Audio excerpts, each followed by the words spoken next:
बिल्कुल ये मुद्दा बड़ा कोई नवा नहीं है, हमेशा तो ये समस्या वड्डी पेश आउंदी है कि बाहरले सूबे तो फसल आके पंजाब दे विच विकदी है, चाहे वो कणक होवे चाहे वो झोना होवे। ਉਹਦਾ ਸਿੱਧੇ ਤੌਰ ਤੇ ਨੁਕਸਾਨ ਕੀ ਹੁੰਦਾ, ਸ਼ਾਇਦ ਕਈ ਲੋਕ ਸੋਚਦੇ ਨੇ ਇਹਦੇ ਨਾਲ ਕੀ ਫਰਕ ਪੈ ਜਾਏਗਾ। ਸੀਸੀਐਲ ਲਿਮਟ ਜਿਹੜਾ ਪੈਸਾ ਪੰਜਾਬ ਦੇ ਲਈ ਆਉਣਾ ਹੈ, ਜਿਹੜਾ ਪੰਜਾਬ ਦੇ ਕਿਸਾਨ ਦੀ ਫਸਲ ਖਰੀਦਣ ਦੇ ਲਈ ਆਉਣਾ, ਉਹ ਪੈਸਾ ਵੰਡਿਆ ਜਾਂਦਾ ਹੈ। ਉਹ ਜਿਹੜੀ ਬਾਹਰਲੇ ਸੂਬਿਆਂ ਤੋਂ ਫਸਲ ਆਉਂਦੀ ਹੈ ਤਾਂ ਉਹਦੀ ਅਦਾਇਗੀ ਉੱਥੇ ਚਲੀ ਜਾਂਦੀ ਹੈ, ਯਾਨੀ ਹੱਕ ਕਿਹਦਾ ਮਾਰਿਆ ਗਿਆ, ਪੰਜਾਬ ਦੇ ਕਿਸਾਨ ਦਾ। ਪਰ ਹੁਣ ਪੰਜਾਬ ਦੇ ਉਪ ਮੁੱਖ ਮੰਤਰੀ ਤੇ ਗ੍ਰਹਿ ਮੰਤਰੀ ਸੁਖਜਿੰਦਰ ਰੰਧਾਵਾ ਇਹ ਕਹਿ ਰਹੇ ਨੇ ਕਿ ਕਿਸਾਨ ਦਾ ਹੱਕ ਮਰ ਨਹੀਂ ਦਿੱਤਾ ਜਾਵੇਗਾ। ਰੰਧਾਵਾ ਸਾਹਿਬ, ਕਿਸਾਨ ਤਾਂ ਪਹਿਲਾਂ ਹੀ ਬੜਾ ਵਾਕਈ ਕਲਪਿਆ ਹੋਇਆ, ਹੁਣ ਪਹਿਲਾਂ ਝੋਨੇ ਦੀ ਖਰੀਦ ਲੇਟ ਹੋ ਗਈ, ਉਹਦੇ ਕਰਕੇ ਔਖਾ। ਔਰ ਜਿਹੜੀ ਤੁਸੀਂ ਪਹਿਲਾਂ ਹੀ ਆਰਡਰ ਦਿੱਤੇ ਨੇ, ਇਹ ਕੀ ਆਰਡਰ ਨੇ, ਔਰ ਲੱਗਦਾ ਹੈ ਕਿ ਇਸ ਤੋਂ ਪਹਿਲਾਂ ਕਾਫੀ ਹੱਕ ਕਿਸਾਨ ਦਾ ਮਾਰਿਆ ਜਾਂਦਾ। ਕੱਲ੍ਹ ਜਦੋਂ ਮੈਂ ਅਖਬਾਰ ਦੇ ਵਿੱਚ ਮੈਂ ਨਿਊਜ਼ ਨੇ ਪੜ੍ਹੀ ਸੀਗੀ ਕਿ ਕਿਸਾਨ ਔਰ ਪੁਲਿਸ ਵਾਲਿਆਂ ਨੇ ਟਰੱਕ ਰੋਕ ਕੇ ਉੱਥੇ ਖੜੇ ਨੇ।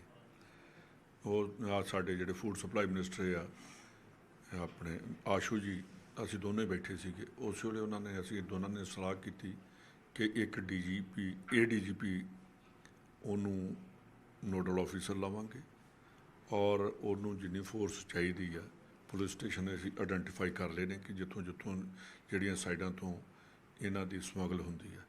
ਅਤੇ ਨਾਲ ਦੀ ਨਾਲ ਇਕੱਲੀ ਇਹ ਨਹੀਂ ਕੀਤਾ ਜਾਏਗਾ ਕਿ ਫੂਡ ਸਪਲਾਈ ਜਾਂ ਹੋਰ ਕੋਈ ਉਹ ਰੋਕਣਗੇ। ਜਿਸ ਨਾਕੇ ਦੇ ਉੱਪਰੋਂ, ਜਿਸ ਰਸਤੇ ਦੇ ਉੱਪਰੋਂ ਇਹ ਝੋਨਾ ਸਮਗਲ ਹੋ ਕੇ ਜਾਂ ਪੈਡੀ ਸਮਗਲ ਹੋ ਕੇ ਪੰਜਾਬ 'ਚ ਐਂਟਰੀ ਕਰੇਗਾ, ਉੱਥੇ SHO ਦੀ ਰਿਸਪੌਂਸੀਬਿਲਿਟੀ ਨਹੀਂ ਫਿਕਸ ਕੀਤੀ ਜਾਏਗੀ, ਉਸ ਏਰੀਏ ਦੇ SSP ਦੀ ਜਿਹੜੀ ਰਿਸਪੌਂਸੀਬਿਲਿਟੀ ਫਿਕਸ ਕੀਤੀ ਜਾਏਗੀ। ਸਰਕਾਰ ਟੌਪ ਤੋਂ ਥੱਲੇ ਚੱਲਦੀ ਆ, ਆਪਾਂ ਥੱਲੇ ਤੋਂ ਉੱਪਰ ਨਹੀਂ ਚੱਲਣਾ। ਅਸੀਂ ਕਰ ਦਿੰਦੇ ਕਾਂਸਟੇਬਲ ਸਸਪੈਂਡ, ਅਸੀਂ ਕਰ ਦਿੰਦੇ SHO ਸਸਪੈਂਡ। ਅਤੇ ਕਿਉਂ ਨਹੀਂ ਕਿ ਜਿਹੜਾ ਆਫਿਸਰ ਇੰਚਾਰਜ ਆ ਉਹਦਾ ਰਿਸਪੌਂਸੀਬਿਲਿਟੀ ਉਹਦੀ ਹੋਣੀ ਚਾਹੀਦੀ ਹੈ ਕਿ ਉਹਨੇ ਜਾ ਕੇ ਰਾਤ ਨਾਕੇ ਦੇਖਣੇ ਆ, ਉਹਨੇ ਰਿਸਪੌਂਸੀਬਿਲਿਟੀ ਉਹਦੀ ਬਣਦੀ ਹੈ ਕਿ ਉਹਨੇ ਕਿਵੇਂ ਚੈੱਕ ਕਰਨਾ। ਇੱਕ ਮੈਂ ਬੜੀ ਵੱਡੀ ਮੇਰੀਆਂ ਚੀਜ਼ਾਂ ਮੈਂ ਦੇਖੀਆਂ ਨੇ, ਕਿਉਂਕਿ ਟੈਰਰਿਜ਼ਮ ਦੇ ਟਾਈਮ 'ਚ ਇਹ ਬਹੁਤ ਚੱਲਦਾ ਰਿਹਾ ਸੀ ਕਿ ਆਪਾਂ 100 ਨੰਬਰ 'ਤੇ ਟੈਲੀਫੋਨ ਕਰਦੇ ਹਾਂ। ਉਹਦੇ 'ਚ ਇਹ ਵੀ ਹੁੰਦਾ ਕਿ ਰਾਤ ਨੂੰ ਜਾਂ ਦਿਨੇ ਇੱਕ ਆਫਿਸਰ ਦੀ SP ਲੈਵਲ ਦੇ ਆਫਿਸਰ ਦੀ ਡਿਊਟੀ ਲਾਈ ਜਾਂਦੀ ਹੈ ਕਿ ਉਹ ਯੂਨੀਫਾਰਮ ਦੇ ਵਿੱਚ ਉਹ ਆਪ ਬੈਠੇਗਾ ਰਾਤ ਨੂੰ ਡਿਊਟੀ ਦੇ ਟਾਈਮ। ਇਹ ਚੀਜ਼ਾਂ ਮੈਂ ਇੰਸ਼ੋਰ ਕਰਨੀਆਂ ਨੇ, ਕਿਉਂਕਿ ਨਾਕੇ ਲੱਗਦੇ ਨੇ, ਨਾਕੇ ਦੇ ਵਿੱਚ ਇੱਕ ਡਰਾਈਵਰ ਬੈਠਾ ਹੁੰਦਾ, ਬਾਕੀ ਸਾਰੇ ਦਾ ਸਾਰਾ ਨਾਕਾ ਹੀ ਖਾਲੀ ਹੁੰਦਾ। ਇਹ ਮੈਂ ਇਸ ਲਈ ਗੱਲ ਕੀਤੀ ਹੈ ਕਿ ਪੰਜਾਬ ਦੀ ਕਿਸਾਨੀ ਨੂੰ ਬਰਬਾਦ ਨਹੀਂ ਹੋਣ ਦੇਣਾ। ਪੰਜਾਬ ਦੀ ਕਿਸਾਨੀ ਨੂੰ ਬਾਹਰਲੀਆਂ ਸਟੇਟਾਂ 'ਚ ਆ ਕੇ ਪੰਜਾਬ ਨੂੰ ਡਾਕੇ ਮਾਰਨ ਲਈ ਨਹੀਂ ਰੱਖਿਆ, ਪੰਜਾਬ ਜਿਹੜਾ ਲੁੱਟਣ ਲਈ ਨਹੀਂ ਰੱਖਿਆ। ਪੰਜਾਬ ਦੇ ਵਿੱਚ ਹਮੇਸ਼ਾ ਧੱਕੇਸ਼ਾਹੀ ਹੋਈ ਹੈ, ਧੱਕੇਸ਼ਾਹੀ ਬੰਦ ਕੀਤੀ ਜਾਏਗੀ। ਨਾਲ ਤੁਹਾਡੇ ਸਾਹਮਣੇ ਚੰਨੀ ਸਾਹਿਬ ਦਾ ਟੈਲੀਫੋਨ ਹੁਣੇ ਜਿਹੜਾ ਆਇਆ, ਉਹਨਾਂ ਨੇ ਆਖਿਆ ਕਿ ਆਪਾਂ ਇੱਕ ਇੰਸ਼ੋਰ ਕਰੀਏ ਕਿ ਜਿੱਥੇ ਵੀ ਕਿਤੇ ਇਹੋ ਜਿਹੀ ਪਿਲਫਰੇਜ ਨਿਕਲਦੀ ਆ, ਕੋਈ ਜਿਹੀ ਹੁੰਦੀ ਆ, ਉਹਨੂੰ ਬਿਲਕੁਲ ਟੋਲਰੇਟ ਨਾ ਕਰੋ ਔਰ ਇਮੀਡੀਏਟਲੀ ਦੇ 'ਤੇ ਐਕਸ਼ਨ ਸਟਾਰਟ ਕਰੋ। ਔਰ ਦੂਸਰੀ ਗੱਲ ਮੈਂ ਹੋਰ ਦੱਸਣੀ ਚਾਹੁੰਦਾ, ਮੈਂ ਔਰ ਸਾਡੇ ਫੂਡ ਸਪਲਾਈ ਮਿਨਿਸਟਰ ਆਸ਼ੂ ਜੀ, ਅਸੀਂ ਦੋਨੋਂ ਆਪ ਵੀ ਰਾਤ ਨੂੰ ਚੈਕਿੰਗ ਜਾਂ ਦਿਨੇ ਚੈਕਿੰਗ ਕਰਿਆ ਕਰਾਂਗੇ ਕਿ ਕਿਤੇ ਕੋਈ ਇਹੋ ਜਿਹੀ ਗੱਲ ਨਹੀਂ ਹੁੰਦੀ। ਮਿਨਿਸਟਰ ਦਾ ਕੰਮ ਆ, ਗਵਰਨਮੈਂਟ ਦਾ ਕੰਮ ਹੈ।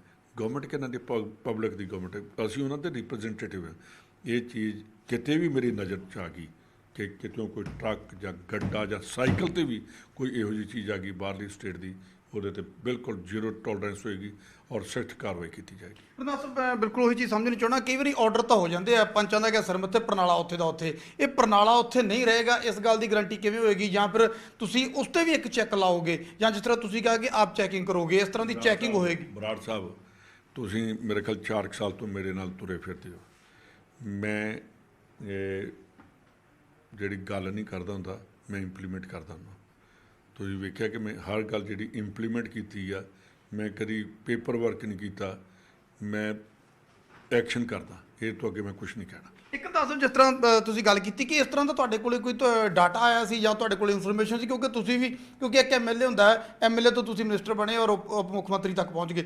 ਇੱਕ MLA ਜਿਹੜਾ ਆਮ ਲੋਕਾਂ ਦੇ ਵਿੱਚ ਪਹੁੰਚਿਆ ਹੁੰਦਾ, ਆਮ ਲੋਕਾਂ ਦੀ ਉਹਨੂੰ ਦਿੱਕਤ ਦਾ ਪਤਾ ਹੁੰਦਾ, ਤਾਂ ਤੁਹਾਡੇ ਧਿਆਨ ਦੇ ਵਿੱਚ ਇਸ ਤਰ੍ਹਾਂ ਦੀਆਂ ਪਹਿਲਾਂ ਅਕਸਰ ਆਉਂਦੀਆਂ ਰਹੀਆਂ ਨੇ ਚੀਜ਼ਾਂ ਕਿ ਇਹ ਦਿੱਕਤਾਂ ਆਉਂਦੀਆਂ ਰਹੀਆਂ ਨੇ ਕਿ ਪਿੰਡ ਵਾਲਾ ਝੋਨੇ ਦੀ ਟਰਾਲੀ ਪਈ ਹੈ ਅਤੇ ਬਾਹਰੋਂ ਆ ਕੇ 2 ਟਰਾਲੀਆਂ ਆੜ੍ਹਤੀਆ ਵੇਚ ਗਿਆ? ਵੇਖੋ, ਮੇਰਾ ਡਿਸਟ੍ਰਿਕਟ ਬਹੁਤ ਦੂਰ ਹੈ। ਇਹ ਡਿਸਟ੍ਰਿਕਟ ਜਿਹੜੇ ਦੂਸਰੇ ਨੇ, ਹਰਿਆਣੇ ਦੇ ਨਾਲ ਬਾਰਡਰ ਲੱਗਦੇ ਨੇ, ਉਹਨਾਂ ਦੇ ਉੱਤੇ ਇਹ ਗੱਲ ਹੁੰਦੀ ਹੈ। ਜੇ ਮਿਨਿਸਟਰ ਉੱਠ ਕੇ 5 ਜਾਂ 6 ਵਜੇ ਪੇਪਰ ਨਹੀਂ ਦੇਖਦਾ, ਉਹ ਮਿਨਿਸਟਰ ਕਦੀ ਕਾਮਯਾਬ ਨਹੀਂ ਹੋਏਗਾ। ਮਿਨਿਸਟਰ ਆਪਣੀ ਜਿਹੜੇ ਨਿਊਜ਼ ਪੜ੍ਹੇ, ਜਿਹੜਾ ਉਹਦੇ ਕੋਲ ਡਿਪਾਰਟਮੈਂਟ ਆ, ਤੇ ਇਮੀਡੀਏਟਲੀ ਆਪਣੇ ਕੰਸਰਨਡ ਆਫੀਸਰਸ ਨਾਲ ਗੱਲ ਕਰੇ। ਮੈਂ 6 ਵਜੇ ਪੇਪਰ ਪੜ੍ਹਿਆ ਤੇ ਪੂਰੇ 6:30 ਵਜੇ DGP ਨਾਲ ਮੇਰੀ ਗੱਲ ਵੀ ਹੋ ਗਈ ਸੀ। ਤਾਂ ਇਸ ਲਈ ਇਹ ਸਾਡੀ ਇਕੱਲੀ ਚੀਫ ਮਿਨਿਸਟਰ ਦੀ ਜਾਂ ਹੋਰਨਾਂ ਦੀ ਰਿਸਪੌਂਸਿਬਿਲਿਟੀ ਨਹੀਂ।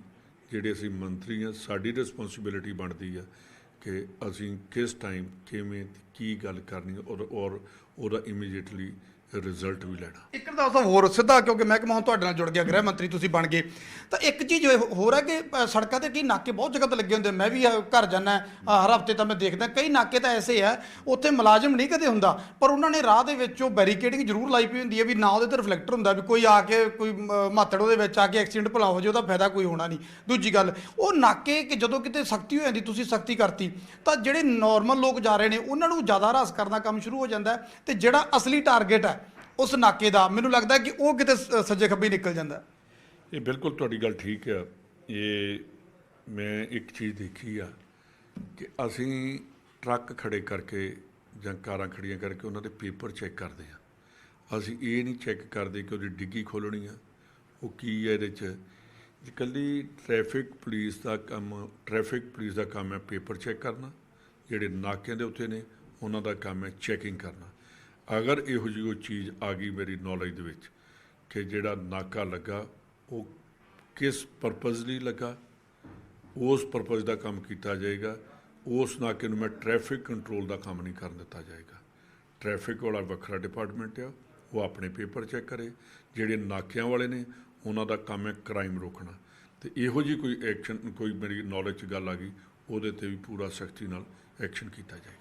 ਤਾਂ ਸੁਖਜਿੰਦਰ ਸਿੰਘ ਰੰਧਾਵਾ ਪੰਜਾਬ ਦੇ ਗ੍ਰਹਿ ਮੰਤਰੀ ਤੇ ਉਪ ਮੁੱਖ ਮੰਤਰੀ ਆਉਣ ਵਾਲੇ ਦਿਨਾਂ ਦੇ ਵਿੱਚ ਵੀ ਐਕਸ਼ਨ 'ਚ ਨਜ਼ਰ ਆਉਣਗੇ। ਹਾਲਾਂਕਿ ਕੱਲ ਵੀ ਇੱਕ ਵੱਡਾ ਐਕਸ਼ਨ ਦਿਖਾਇਆ ਸੀ ਪੁਲਿਸ ਹੈੱਡਕੁਆਟਰ, ਲੋਕਾਂ ਦੇ ਛਾਪੇ ਮਾਰਨ ਵਾਲਿਆਂ ਦੇ ਘਰੇ ਜਾ ਕੇ ਛਾਪਾ ਮਾਰ ਦਿੱਤਾ ਸੀ ਕਿ ਤੁਹਾਨੂੰ ਵੀ ਡਿਊਟੀ ਤੇ ਆਉਣਾ ਪਏਗਾ ਟਾਈਮਲੀ। ਤਾਂ ਸਖਤ ਹਦਾਇਤ, ਕਿਉਂਕਿ ਮੁੱਖ ਤੌਰ ਤੇ ਹੁਣ ਝੋਨੇ ਦੀ ਫਸਲ ਦਾ ਸੀਜ਼ਨ ਆ ਗਿਆ ਤੇ ਇਹ ਨਾ ਹੋਵੇ ਪੰਜਾਬ ਦੇ ਕਿਸਾਨ ਦਾ ਝੋਨਾ ਮੰਡੀ ਪਿਆ ਹੋਵੇ ਤੇ ਹਰਿਆਣੇ ਤੋਂ ਤੇ ਗੁਆਂਢੀ ਸੂਬਿਆਂ ਤੋਂ ਲਿਆ ਕੇ ਪੰਜਾਬ 'ਚ ਵਿਕ ਜਾਵੇ ਤੇ ਪੰਜਾਬ ਦੇ ਕਿਸਾਨ ਦਾ ਹੱਕ ਮਾਰਿਆ ਜਾਵੇ, ਕਿਉਂਕਿ CCL ਲਿਮਟ ਜਿਹੜੀ ਉਹ ਪੰਜਾਬ ਦੇ ਕਿਸਾਨ ਦੀ, ਉਹ ਪੈਸਾ ਸੈਂਟਰ ਤੋਂ ਪੰਜਾਬ ਨੇ ਕਿਸੇ ਨਾ ਕਿਸੇ ਤਰੀਕੇ ਦੇ ਨਾਲ ਲਿਆਂਦਾ ਤਾਂ ਕਿ ਪੰਜਾਬ ਦੇ ਕਿਸਾਨ ਨੂੰ ਪੇਮੈਂਟ ਜਿਹੜੀ ਟਾਈਮ ਤੇ ਕੀਤੀ ਜਾ ਸਕੇ। ਤਾਂ ਸਖਤ ਹਦਾਇਤ ਔਰ ਇੱਕ ਵੱਡਾ ਸੁਨੇਹਾ ਕਿ SHO ਨਹੀਂ, ਹੁਣ SSP ਜ਼ਿੰਮੇਵਾਰ ਹੋਵੇਗਾ। ਲਾਜ਼ਮੀ ਤੌਰ ਤੇ ਛੋਟੇ ਅਫਸਰਾਂ ਤੇ ਕਾਰਵਾਈ ਹੋ ਜਾਂਦੀ ਸੀ, ਸਿਪਾਹੀ, ਹੌਲਦਾਰ, ASI ਤੇ SHO ਤੱਕ ਗੱਲ ਨਿਬੜ ਜਾਂਦੀ ਸੀ, ਪਰ ਹੁਣ ਜ਼ਿੰਮੇਵਾਰ SSP ਹੋਣਗੇ। ਸਾਫ਼ ਹਦਾਇਤ ਦੇ ਦਿੱਤੀ ਹੈ ਉਪ ਮੁੱਖ ਮੰਤਰੀ ਤੇ ਗ੍ਰਹਿ ਮੰਤਰੀ ਸੁਖਜਿੰਦਰ ਸਿੰਘ ਰੰਧਾਵਾ ਨੇ।